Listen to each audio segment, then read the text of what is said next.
Welcome to episode 128 of Norse Myths, Legends, and Folktales.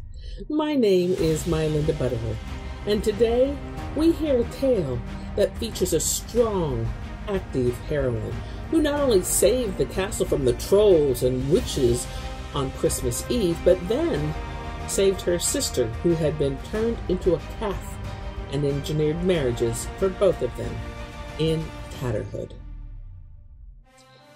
There was a king and queen who had no children, and that gave the queen much grief. She hardly had one happy hour. She was always bewailing and bemoaning herself and saying how dull and lonesome it was in the palace. "If we had children, there'd be life enough," she said. Wherever she went in all her realms, she found Snout's blessings in children, even in the vilest hut.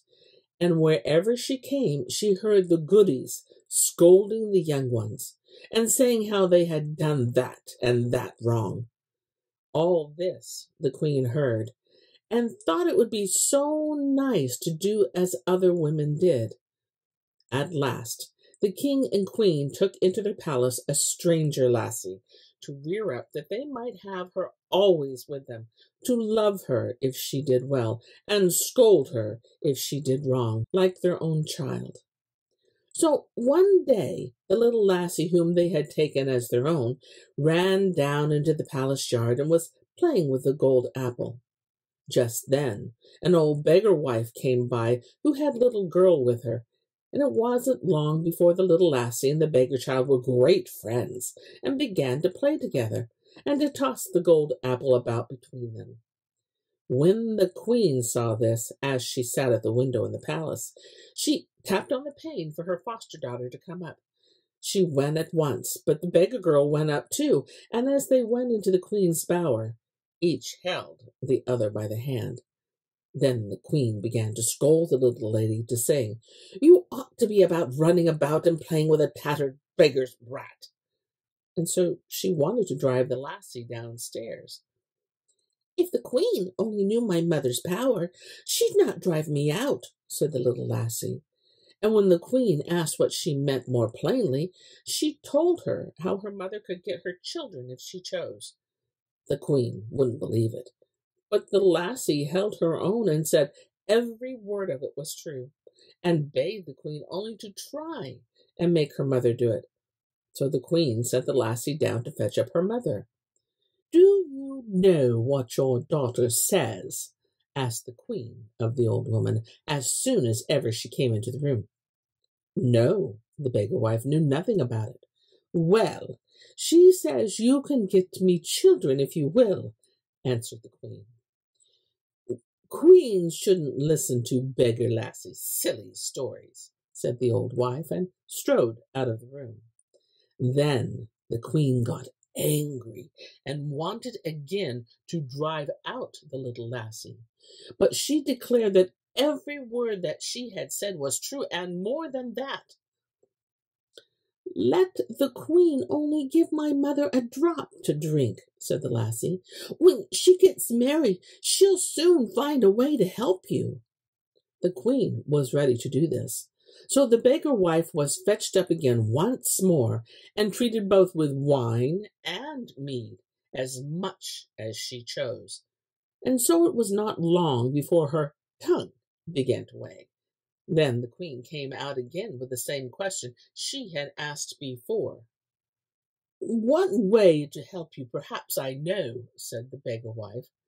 "Your Majesty must make them bring in 2 pails of water every evening before you go to bed. In each of them you must wash yourself, and afterwards throw away the water under the bed. When you look under the bed next morning, 2 flowers will have sprung up, one fair and one ugly. The fair one you must eat, the ugly one you must let stand. But mind you, don't forget the last." That was what the beggar wife said. Yes, the queen did what the beggar wife advised her to do. She had the water brought up in 2 pails, washed herself in them, and emptied them under the bed. And lo, When she looked under the bed the next morning, there stood two flowers. One was ugly and foul and had black leaves, but the other was so bright and fair and lovely, she had never seen its like. So she ate it up at once. But the pretty flower tasted so sweet that she couldn't help herself, and she ate the other up too, for she thought, it couldn't hurt or help one much either way, I'll be bound. Well, sure enough, after a while, the queen was brought to bed. First of all, she had a girl who had a wooden spoon in her hand and rode upon a goat. Horrible and ugly she was, and the very moment she came into the world, she bawled out, "Mama!" "If I'm your mamma," said the queen, "snout, give me grace to mend my ways." "Oh, don't be sorry," said the girl, who rode on the goat, "for one will soon come after me who is better looking." So after a while, the queen had another girl who was so fair and sweet. No one had ever set eyes on such a lovely child, and with her you may fancy the queen was very well pleased. The elder twin they called Tatterhood, because she was always so ugly and ragged, and because she had a hood which hung about her ears in tatters. The queen could hardly bear to look at her, and the nurses tried to shut her up in her room by herself, but it was all no good. Where the younger twin was, there she must also be, and no one could ever keep them apart. Well, one Christmas Eve, when they were half grown up, there rose such a frightful noise and clatter in the gallery outside the queen's bower. So Tatterhood asked what it was that dashed and crashed so out in the passage. "Oh," said the queen, "it isn't worth asking about." But Tatterhood wouldn't give over till she found out all about it. So the queen told her it was a pack of trolls and witches who had come there to keep Christmas. So Tatterhood said she'd just go out and drive them away. And in spite of all they could say, and however much they begged and prayed her to let the trolls alone, she must and would go out and drive the witches off. But she begged the queen to mind and keep all the doors closed shut, so that no one of them could come out so much as at least bit ajar. Having said this, off she went with her wooden spoon, and began to hunt and sweep away the hags. And all this while there was such a pother out in the gallery, the like of it was never heard. The whole palace creaked and groaned as if every joint and beam was going to be torn out of its place. Somehow or other, one door did get the least bit ajar. Then her twin sister just peeped out to see how things were going with Tatterhood, and put her head a tiny bit through the opening, but up came an old witch and whipped off her head and stuck a calf's head on her shoulders instead. And so the princess ran back into the room on all fours and began to moo like a calf. When Tatterhood came back and saw her sister, she scolded them all around and was very angry because they hadn't kept better watch, and asked them what they thought of their heedlessness now when her sister was turned into a calf. "But still, I can't set her free," she said. Then she asked the king. "But still, I'll see if I can't set her free," she said. Then she asked the king for a ship in full trim and well fitted with stores.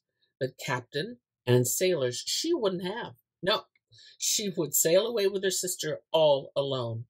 And as there was no holding her back, at last they let her have her way. Then Tatterhood sailed off and steered her ship right under the land where the witches dwelt. And when she came to the landing place, she told her sister to stay quiet, still on board the ship, but she herself rode on her goat up to the witch's castle.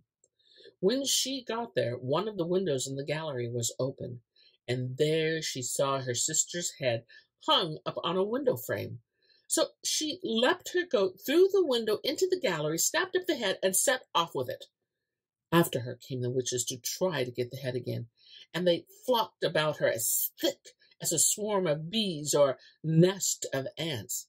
But the goat snorted and puffed and butted with his horns, and Tatterhood beat and banged them with her wooden spoon, and so the pack of witches had to give it up.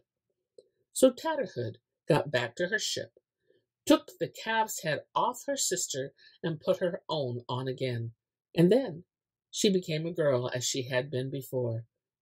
After that, she sailed a long, long way to a strange king's realm. Now, the king of that land was a widower and had an only son. So when he saw the strange sail, he sent messengers down to the strand to find out whence it came and who owned it. But when the king's men came down, they saw never a living soul on board but Tatterhood, and there she was, riding round and round the deck on her goat at full speed, till her elf locks streamed again in the wind. The folk from the palace were all amazed at this sight, and asked were there not more on board. Yes, there was. She had a sister with her, said Tatterhood.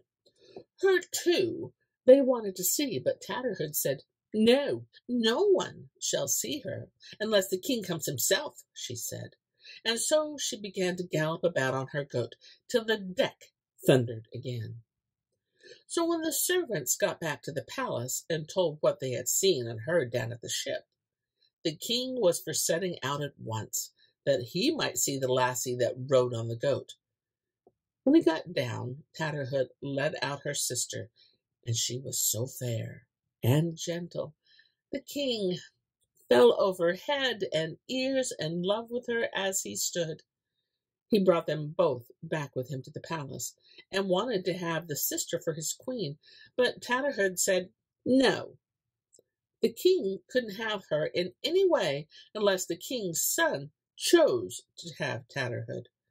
That you may fancy the prince was very loath to do, such a ugly hussy as Tatterhood was. But at last the king and all the others in the palace talked him over, and he yielded, giving his word to take her for his queen. But it went sore against the grain, and he was a doleful man. Now they set about the wedding, both with brewing and baking, and when all was ready, they were to go to the church. But the prince thought it the weariest church round he had ever had in all his life.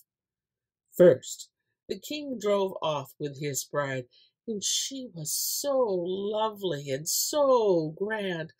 All the people stopped to look after her all along the way, and they stared at her till she was out of sight. After them came the prince on horseback by the side of Tatterhood, who trotted along on her goat with her wooden spoon in her fist.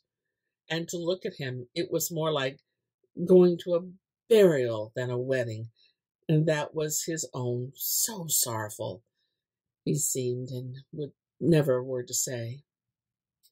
Why don't you talk? Said Tatterhood when they had ridden a bit. Why, what should I talk about? Answered the prince. Well, you might at least ask me why I ride upon this ugly goat, said Tatterhood. Why do you ride on that ugly goat? Asked the prince. Is it an ugly goat? Why, it's the grandest horse bride ever rode on, answered Tatterhood. And in a trice the goat became a horse, and that the finest the prince had ever set eyes on. Then they rode on again a bit, but the prince was just as woeful as before, and couldn't get a word out. So Tatterhood asked him again why he didn't talk, and when the prince answered he didn't know what to talk about, she said, You could at least ask me why I ride with this ugly spoon in my fist. Why do you ride with that ugly spoon? Asked the prince. Is it an ugly spoon? Why, it's the loveliest silver wand bride ever bore, said Tatterhood. And in a trice it became a silver wand, so dazzling bright the sunbeams glistened from it.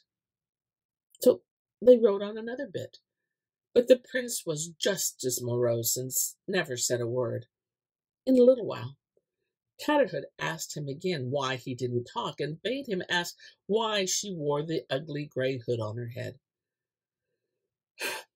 Why do you wear the ugly gray hood on your head? Asked the prince. Is it an ugly hood? Why, it's the brightest golden crown bride ever wore, answered Tatterhood, and it became a crown on the spot. Now they rode on a long while again, and the prince was so woeful that he sat without sound or speech, just as before. So his prince asked him again why he didn't talk, and bade him ask right now why her face was so ugly and ashen gray. It was needed. Ah, asked the prince, why is your face so ugly and ashen gray? Am I ugly? Said the bride. You think my sister is pretty, but I am 10 times prettier, and lo, when the prince looked at her, she was so lovely. He thought there never was so lovely a woman in all the world. After that, I shouldn't wonder if the prince found his tongue and no longer rode along hanging down his head. Or maybe he should. So they drank the bridal cup, both deep and long. After that, both prince and king set out with their brides to the princess's father's palace, and there they had another bridal feast, and drank anew, both deep and long. There was no end to the fun, and if you make haste and run to the king's palace, I dare say you'll find there's still a drop of the bridal ale left for you. And here is where I end my tale for today, but I'll be back with more tales, many tales. Until then, my friends, enjoy the journey.